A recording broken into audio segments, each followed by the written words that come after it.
이 아파트 한번 보세요. 이 아파트 보시면 최고가가 원문동 레미안 슈로 2018년형인데 최고가가 18억 3천이야. 근데 최저가가 얼마냐면 최근에 찍은 게 12억 6,500에 한 뭐 6억 정도 떨어지 6억 조금 덜 5억 8천 정도? 14억 한 뭐 5억 한 7, 8천 정도 떨어졌죠.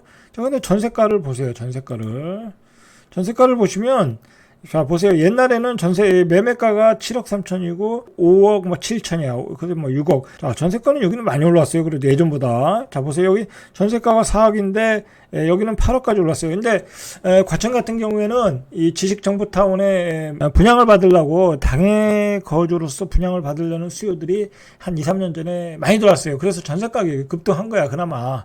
그렇다고 하면 이 전세 가격도 좀 거품이 낀 거예요. 왜냐면 분양이 끝나면 또 다 빠져나갈 거 아니야. 그러니까 여기도 전세가가 한 뭐 8억까지 아니고 뭐 그냥 한 6억 정도, 6억 정도가 적정가다라고 보시면, 자, 여기도 보시면 전세가가 6억 정도 하는데 평균 매매가가 18억을 찍었어. 자, 그러면 그것도 거품인 거죠. 그렇죠? 돈의 어떤 효율성이 떨어지잖아. 가성비가. 그죠? 16억, 17억을 주고 내가 여기서 이자 내고 종부세 내고 뭐 하면서 집값이 오를 것을 기대하는 것보다는 차라리 6억 5천을 주고 전세 사는 게 낫겠죠. 자, 그런데 갑자기 뛴 거는 역시 그때 시장이 급등할 때 그 영끌족들 아니면 집단 관계에서 몇 건 안 되면서 거래가 올라간 거잖아. 자, 이거 몇 건 거래가 됐습니까, 이거? 그래도 여기는 거래가 좀 몇 건 됐네. 그나마 과천이니까 한 뭐 10건 정도는 됐잖아. 이 10건으로 이렇게 가격이 급등했는데 다시 가격이 제자리를 찾고 있다라는 거야. 자, 지금도 보면은 12억 6,500인데 전세가 한 7억 6,500. 전세 가격도 이제 서서히 떨어지겠죠. 그러면 한 6억. 전세 가격도 보면 이제 결국 평균에 회귀하는 거야. 자, 보세요. 그러면 그래도 전세가의 60%예요. 현재 60%. 그나마 이제 전세 가격이 올라왔는데도 60%예요. 아직도 이 가격도 비싸다라는 거야. 저희 이 전세자 입장에서는 뭐 굳이 60%인데 매매를 해서 살고 싶은 생각은 없겠죠. 그렇죠? 그렇게 보시면 돼요. 자, 과천 푸르지오 서밋. 여기도 이제 입지가 좋은 역세권 아파트인데 24평이 최고가가 17억 4천. 자, 찍었고 최근에 이제 마지막 찍은 게 14억 한 3억 4천 정도 떨어졌어요. 급락을 한 거죠. 자, 여기도 전세가율이 한참 때는 뭐 37%까지 떨어졌고 54%에서 37% 정도 전세가율이었어요. 근데 최근에 전세가 9억이네요. 자, 9억. 여기는 그러니까 이제 역세권이고 새 아파트니까 상품성이 있잖아요. 그 수요가 있는 거야. 그러다 보니까 전세가가 9억이다.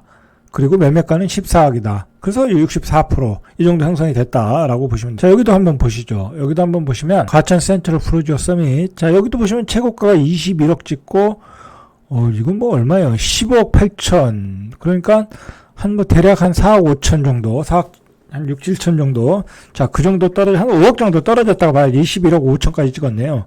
그러니까 한 뭐 5, 6천 정도, 그 정도 떨어졌어요. 그러면 이 전세가가 얼마인가 보세요. 전세가가. 자, 전세가가 10억이야, 10억. 자, 새 아파트니까 이렇게 전세가가 높은 거야. 그러니까 이 아파트는 이제 10억에 내가 전세로 살 거냐, 15억 8천에 매매를 할 것이냐, 고민을 하겠죠. 그러면서 이제 가격의 균형점을 찾아가겠죠. 자, 인도원 쪽 한번 보시죠. 인도원 쪽 한번 보시면 여기도 최고가가 12억 5천, 최저가가 7억 9천까지 떨어졌어요. 7억 9천까지 떨어졌는데 9억 2천짜리 하나 찍고 한 8억 8천. 자, 그러면 여기 보시죠. 전세가가 5억 5천. 자, 전세가는 보면 거의 비슷해요.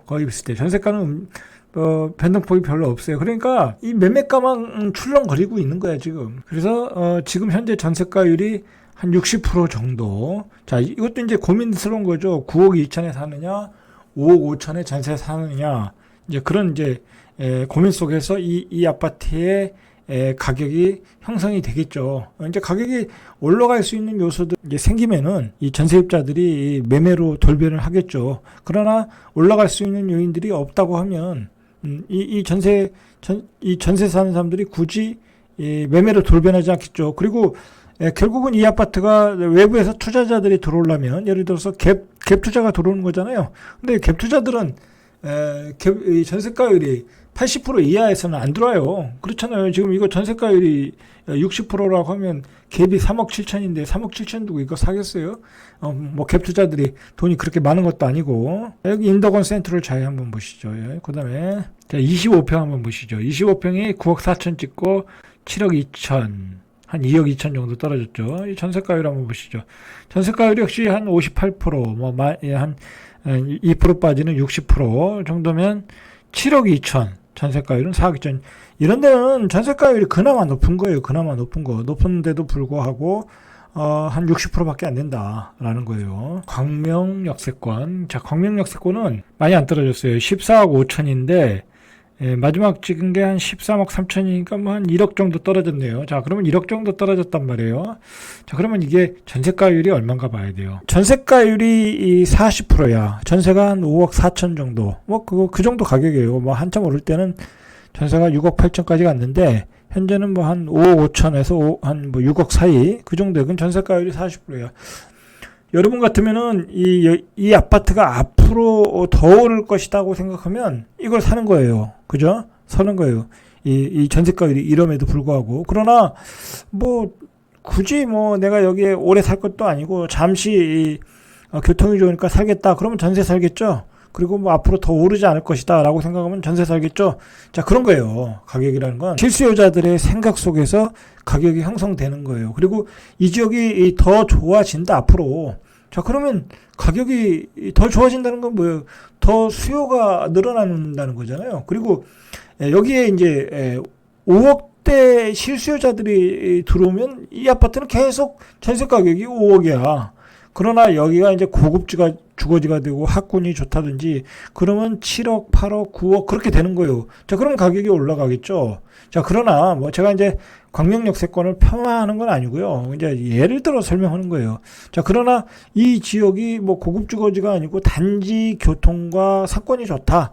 그 정도만 가지고는 전세 가격의 급등은 기대할 수는 없을 것 같아요. 제 생각에는. 왜냐하면 여기 뭐 지역 자체가 그렇게 넓진 않잖아요. 학원가가 발달되어 있는 것도 아니고 그런 점에서는 여기도 한계가 있는 것 같다라는 거예요. 이 전세가를 보면 이 아파트가 좋아지려고 하면 전체적으로 다 좋아져야 되거든요.